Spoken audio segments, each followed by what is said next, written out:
Hi everybody, it's Rachel from Sage. I haven't done a That's a No from Me video for so long, and I was looking back through my catalogue of videos recently, and I sort of don't check the analytics or anything because I'm just a hobby channel, as you know. But lots of people really like the That's a No from Me format.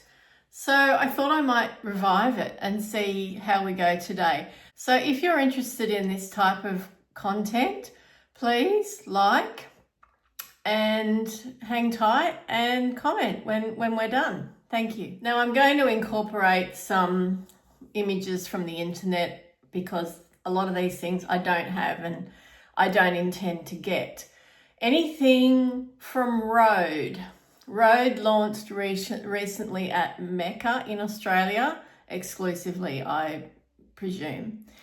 And I guess I'm not their target market anyway, but I'm completely disinterested in any of the makeup as merch, which sort of seems to be their predominant market. Now, that's not to say I don't love makeup as merch. You know that I buy collections from Colourpop, Cosmic Beauty, etc. because I like a certain branding, Glamlight as well.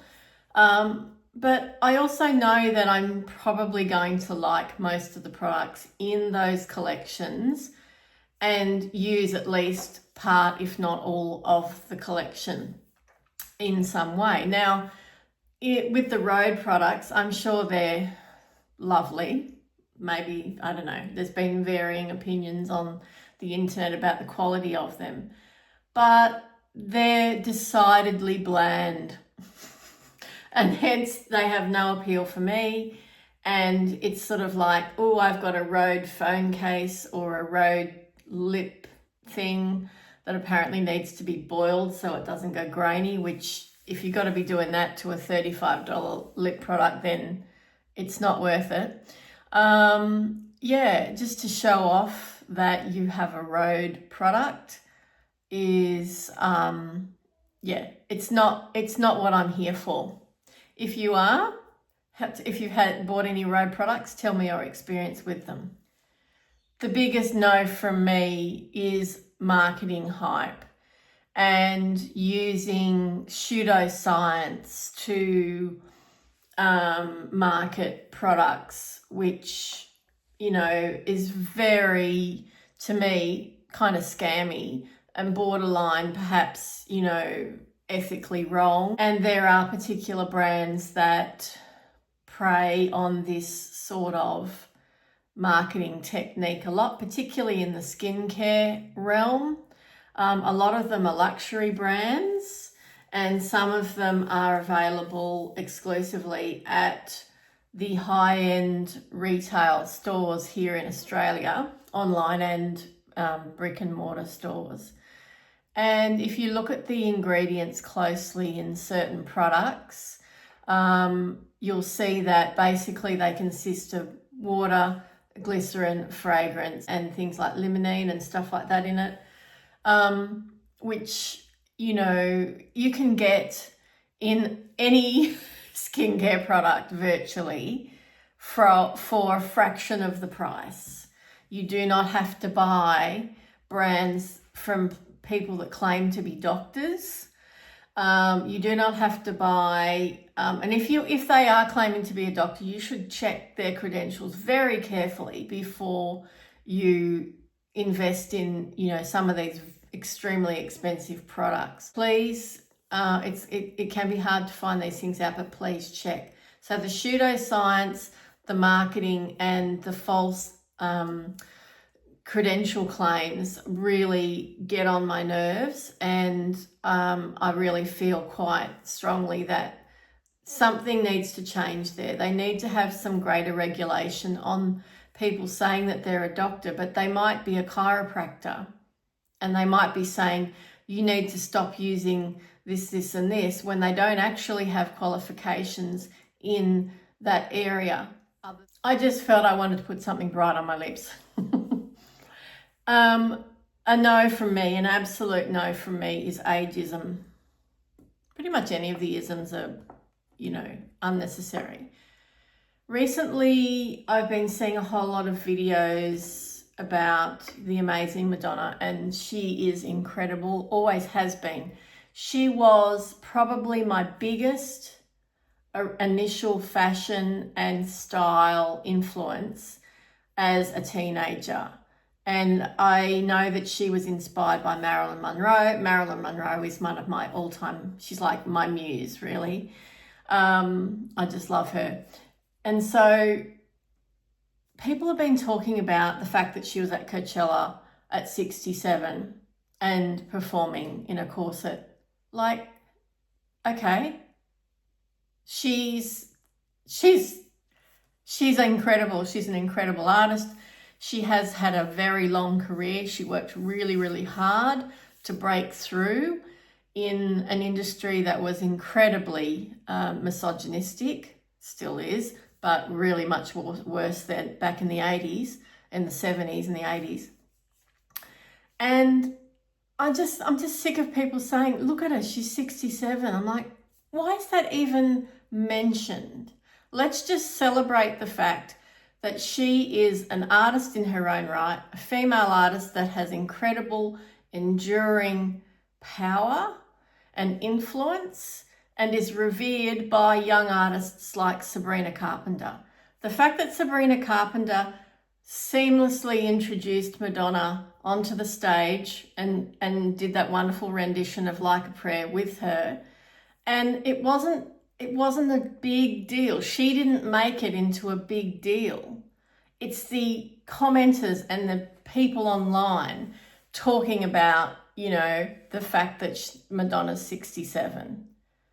But that's not the point. The point is that she is a woman, a female artist of enduring power and influence, and is revered by people, artists from other generations as well. That's the thing that we need to hang on to, not the fact that she was 67 and wearing a corset. Like, who cares? Get over it. Dodgy packaging.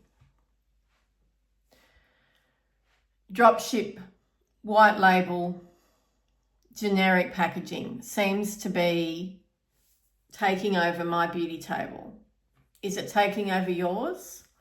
My collection is, and I'm trying to avoid this, is increasingly, I'm having trouble identifying particular products as being what they are, because it's in the same component as the next product, which may have nothing to do with that other product. Like something for my brows looks like something for my lips. It's in a pink tube, or a minty green tube, or a lavender purple tube. It's the same size, the same width. It might even have the same texture on the outside.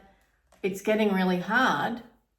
And I can imagine how much harder it would be for people who are vision impaired, people who have mobility issues. I mean, I suffer from arthritis in my hands as well. So I know that generic packaging without any grip factor to it, without any distinctive feature to it, can be hard to identify. Certainly you walk into Priceline Chemist Warehouse and you look around at the different counters, the beauty counters there. Everything is starting to look the same, and I just don't think they are innovating enough in terms of packaging and style of packaging to match the product that's inside it. Now, I have a question. Are they making this more generic packaging? Is it supposed to be more sustainable? Like, is it recyclable? Because I don't see any more recyclable, the arrows. I don't see any more of those on this style of generic packaging than I did before, when things were more unique to look at. And so generic packaging is a no from me. I believe the Back to Mac program is just about to recommence. Well, about bloody time. It should never have stopped in the first place.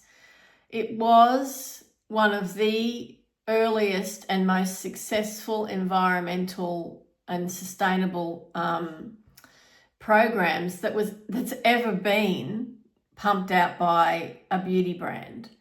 So ever since Estee Lauder took over MAC, they've had less sustainability measures in place. And a lot of makeup artists who have sworn by MAC since the 90s, since the beginning, stepped away from MAC and found other brands to use, because the Back to MAC program incentivized makeup artists particularly to refill and recycle packaging that couldn't be recycled, and refill those the packages the parcels that could be. So like eyeshadow drop-ins into, you know, the magnetic pans, or into the outers like this. You could buy a replacement shadow pan to go into that housing. They stopped doing all of that. They also used to give you a Back to MAC discount. So when you returned and refilled these things, you would actually get a pro discount on the next products that you purchased.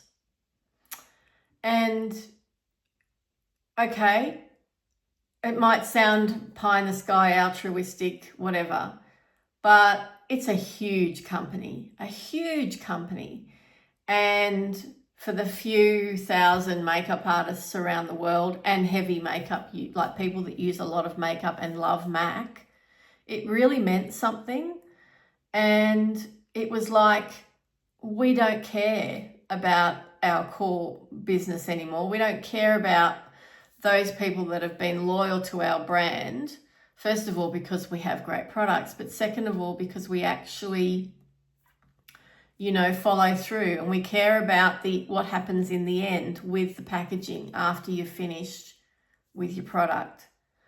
So I believe it's not the same format though. I believe it's changed.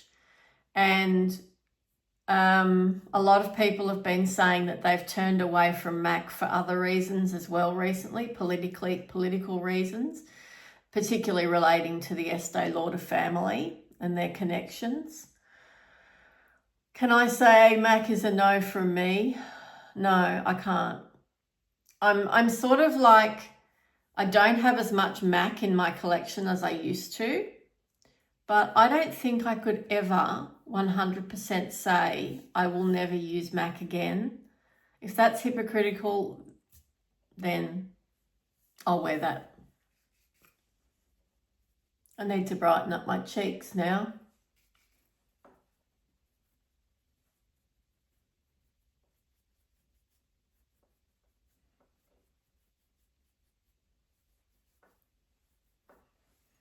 Right, now to the products. Finally, you say. Okay, I've got some notes from me right here.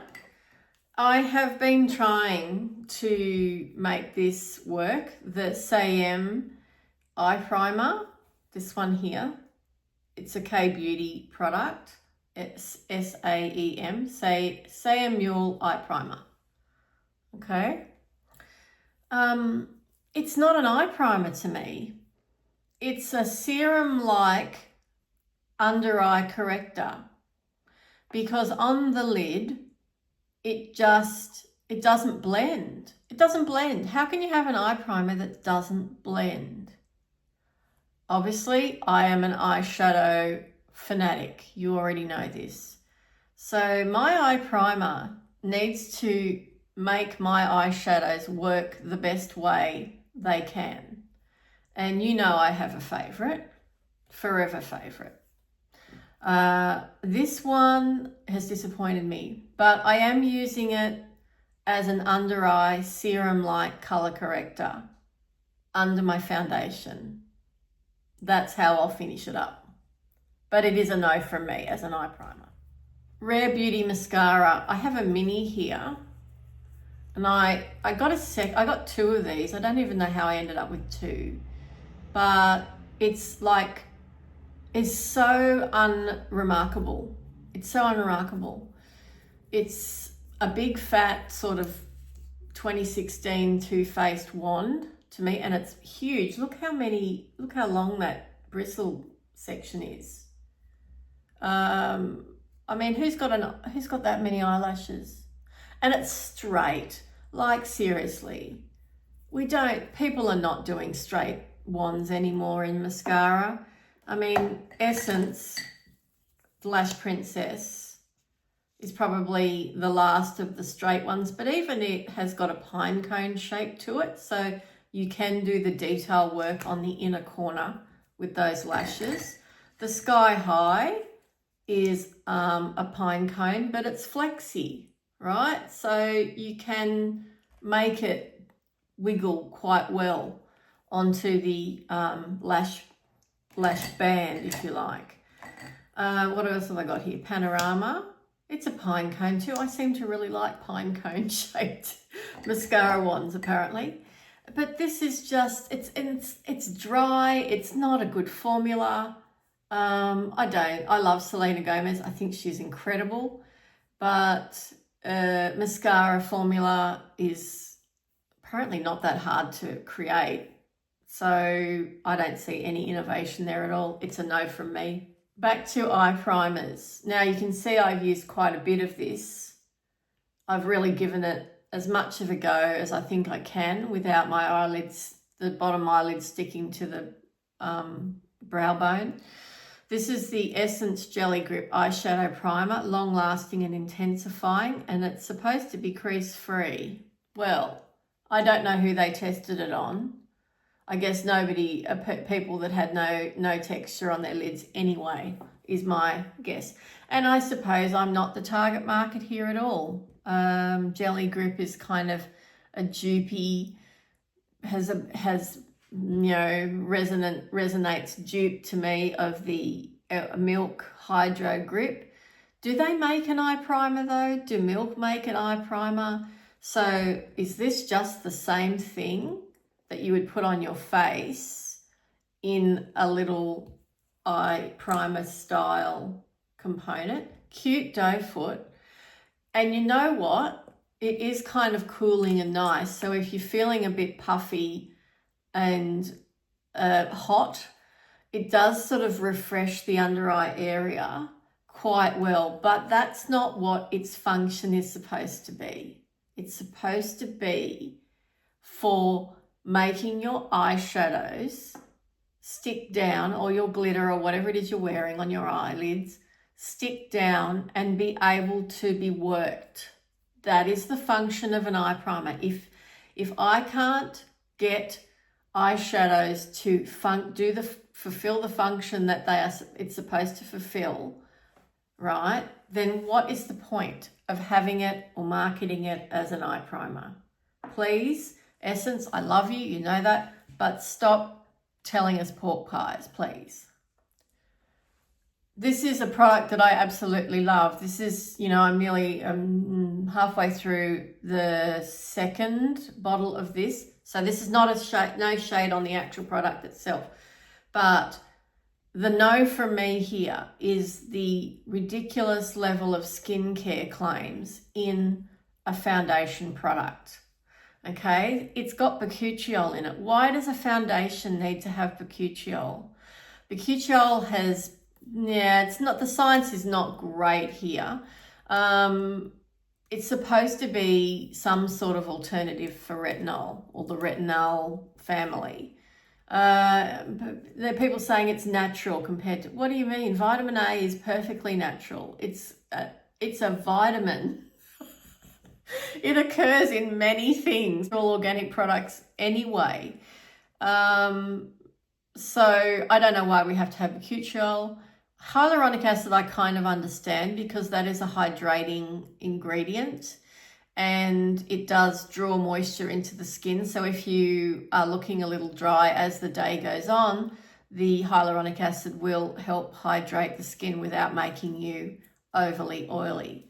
You could say the same about niacinamide too. It does control oil, but a lot of people are sensitive to it. So if you put it into a foundation and you put the foundation, on the eyelids, near the brow bone,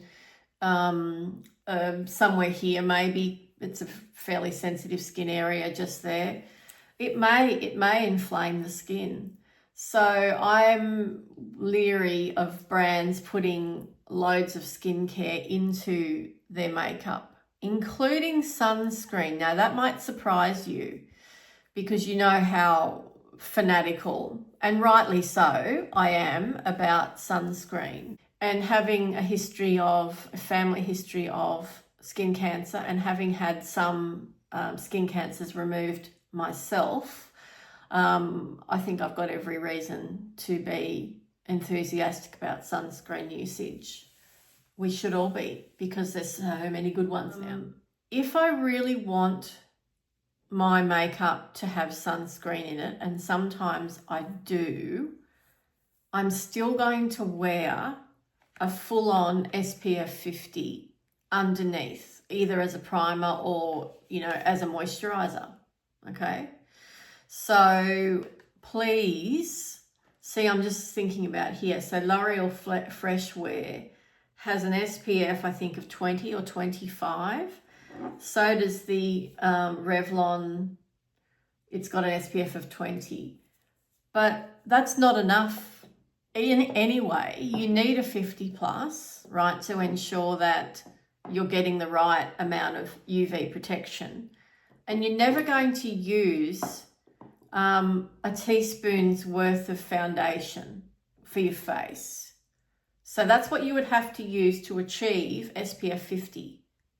And your face would look like those silly videos that are on TikTok where people are putting like handfuls of foundation on and just going like this. It's a joke sort of a thing, okay? You're not going to get SPF 50 ever from your foundation.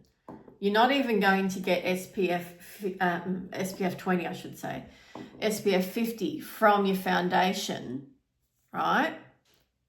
Because you're not going to put a teaspoon's worth of that on your face either. So you need to use this first and then use this as a top-up. All right, so even sunscreen in makeup is a little bit sketchy to me, because I think it gives people a false sense of security and they think, oh, it's fine, I've got my makeup on. It's not enough. It's not enough.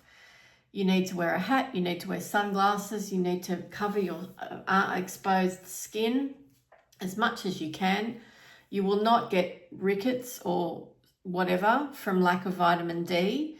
If you sit by a window for a few minutes every day, that's all the light your system needs to get its dose of vitamin D. So let's not go down that, pseudoscience road. Mecca never having a sale, big no from me. Beauty boxes, no from me. I'm over it, Mecca. I very rarely order from Mecca now because they're overpriced. They don't incentivize very well. I would really love for Ulta to come to Australia and shake the Sephora Mecca stranglehold up, or somebody like that to come along and really shake things up. I don't know whether they'd even consider Australia because we're such a small market and it's such a long way to come to set up a business or run have a concert or anything like that. But yeah, some of the brands that I really like are exclusively at Mecca. I just can't afford them anymore. It's just gotten ridiculous. And as much as I would love to support an Australian-owned business, I don't think they're incentivising their customers in quite the right way. I think they need to shake up their business model and make things more exciting again, because I'm just not excited about shopping at Mecca. All right. The last thing I want to talk about, I rewatched a video from like 2 years ago that I made, and I then followed up by checking on that company to see if they were still in existence. Discount Beauty Boutique, right? They still exist. They now have Shop Pay, Zip, is it PayPal?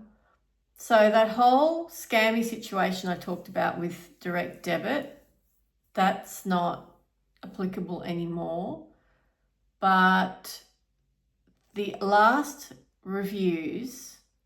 lot of comments and reviews on the website were 2 years old at least. And people are still saying on Reddit that they have never received their orders. And most of those comments were 1 to 2 years old or even older. It's been 2 years since I placed that order for Moira. I have no more Moira left. It's except for one blush. Everything else has either been used up. Actually, everything else has been used up. So I can't get it anymore in Australia because I'm certainly not giving them any more money. When I checked my status, my account status, it said it's still pending, which is rubbish because they took my money. They never fulfilled the order and it's been 2 years. So, or 18, nearly 2 years. So, that's something that is,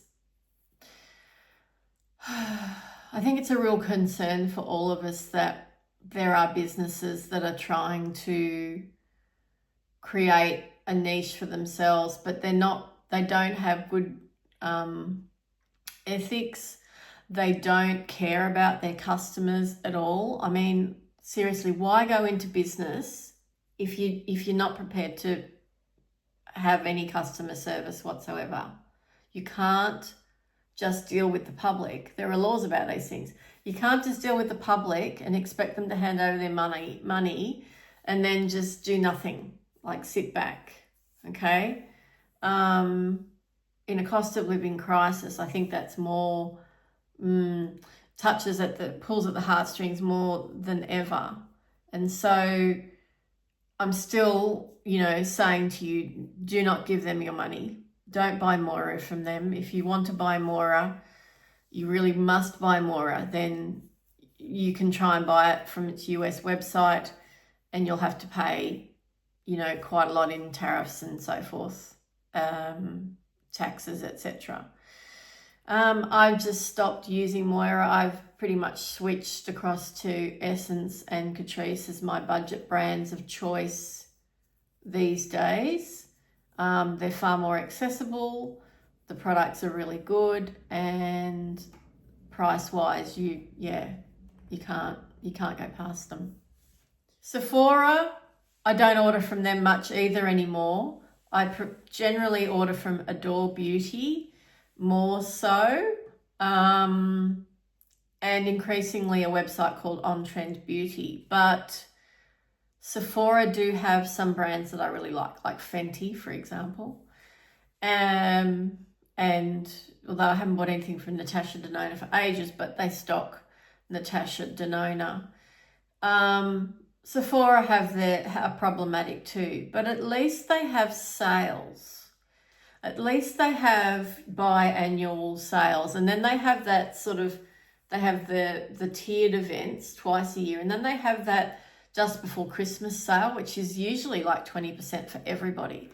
So they have at least 3 sales a year, and I find that the predictable nature of that quite helpful. I can, plan when I need to refresh things in my collection. And but I don't really love like Sephora, the company, don't get me wrong. They're a foreign entity. They are quite predatory, particularly on the smaller brands, and they've funded some fairly dubious types. Let's just leave it at that. So Sephora's like a bit like MAC. I feel I feel kind of icky about ordering from them, but I still do. Mecca, I'm just not excited by Mecca, hardly at all. And so increasingly Mecca's a no from me. Sad, but that's the reality of the situation here in my makeup studio.